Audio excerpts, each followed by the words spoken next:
So tonight we're on top of Bempton Cliffs, Friday 13th. How ironic is that, Mark?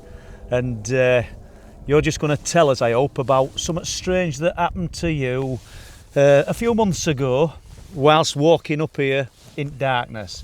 And before you jump into it, what I think makes it even more interesting is the fact that, well, you'd probably tell us in your own words, but you get all over the place, wild camping, on moors, you've travelled to Scotland and done it. And have you ever had an experience like what happened here a few months since? Nothing like that, no.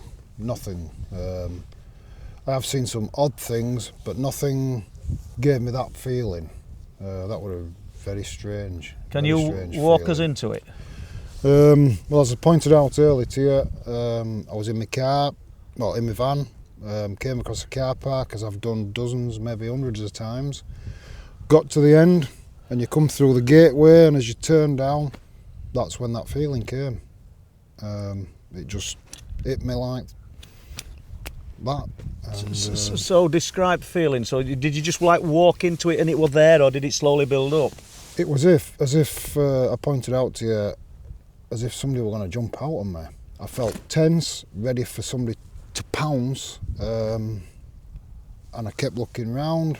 I couldn't hear out, I couldn't see out, but it just felt like somebody were gonna run over and hit me. Yeah. And I was setting off up the path, and I thought I've had to go any further, but I just kept pushing myself, and I couldn't understand what the feeling was. It just felt. Was it fear? Proper? It was fear, and as I walked up the path, it got stronger and stronger. As I got to the top, it was. I kept turning my torch on and having a look, expecting somebody to be there. But even if there was somebody hiding, you wouldn't expect them to project a fear on you, would you? No, it was so strange. And then as I walked round and it had built up, there's a dirt track running on the back, and it just lifted off me.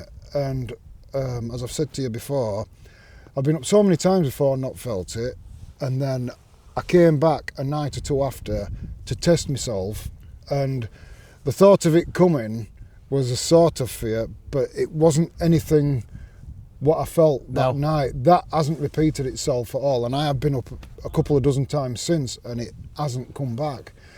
I mentioned it to you sort of briefly, with no knowledge that anybody else had had the same feeling. Oh yeah, exactly. So when I mentioned it to you, I felt a bit, does it sound odd? But then when you said to me, other people have had a similar thing. You're not alone with this, yeah? Yeah, that was a strange thing as well. Quite pleased really, because I thought, is it me? But so many other people have had it as well. I was a bit relieved. Yeah. But since then I have come back up expecting it, and it's not. So just before we close it down then, where have you found yourself in dark places and situations that should have bothered you and never have? Yeah, I've been on rivers, I've even been in old graveyards, I've been up mountains, slept in my van in the middle of nowhere hundreds of times, been out fishing at night, been shooting, and nothing like this fear that descended on you? No, nothing at all, no. So you wouldn't, even though you said you went up a few nights later trying to test yourself? Yeah. I mean, that's a brave thing to do anyway, I think, but did you, in your heart, did you think to yourself, I hope it doesn't come? Yeah, I thought, I wouldn't want that again. No. But I did push myself to come back, and I just go along with it now, and I come anyway. Well, you've walked up to us tonight in dark. Yeah. Are you kind of not looking for it? That's the wrong word, isn't it? Are you kind of expecting it now? Did it put you on edge? I'm not expecting it, but I have that thought: is it going to? It's a difficult thing to try and say, really. And since it happened, how much have you thought about it? Every time I walk down that path, really. Really? Yeah. Is it going to kick in? And a couple of times I've tested myself on that path, because usually I come down that path, but I went up that path as a sort of one-off. But I have repeated myself up that path, and it just hasn't happened. No. As I'd expect it to do.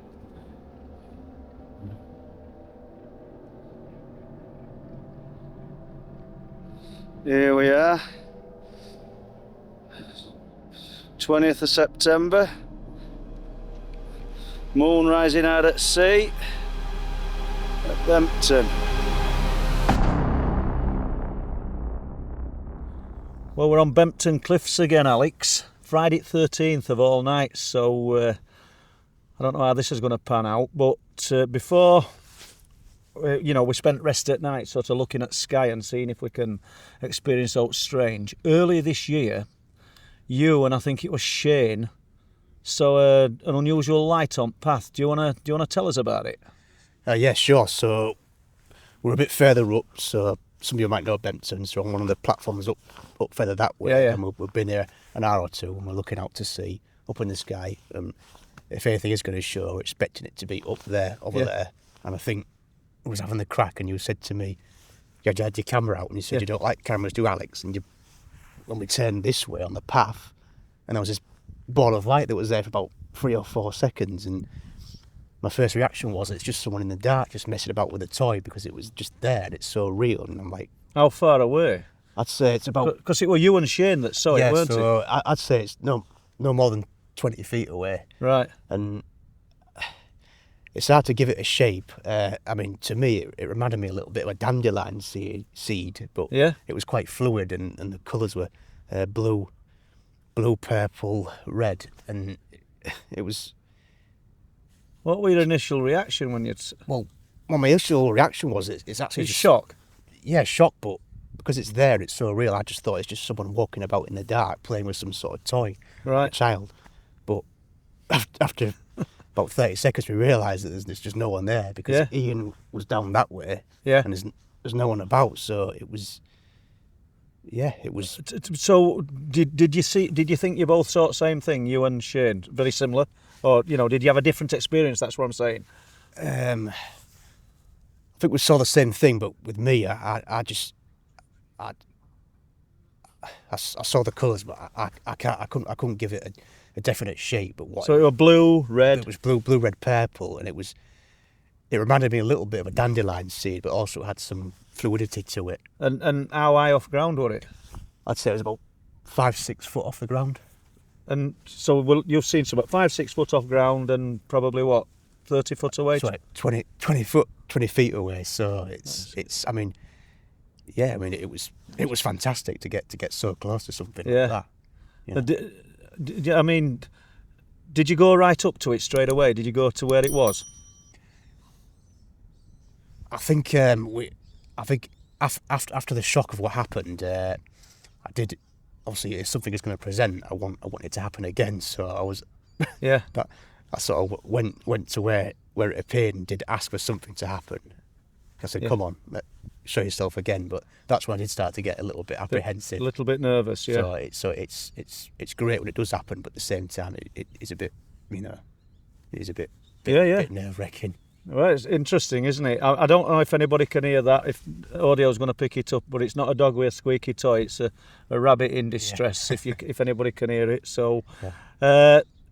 Would it make you feel apprehensive about coming up here on your own? Yeah, well, when I first started coming up, I did actually come up on my own a few times, and I think the first time I came up I was all right, but after the second or third time I couldn't stay for very long, so I did get quite nervous. So after seeing that light, that's it. Unless there's people up here, you're not coming. Probably, yeah. Yeah. Alex, thank you. No Appreciated. Thank you.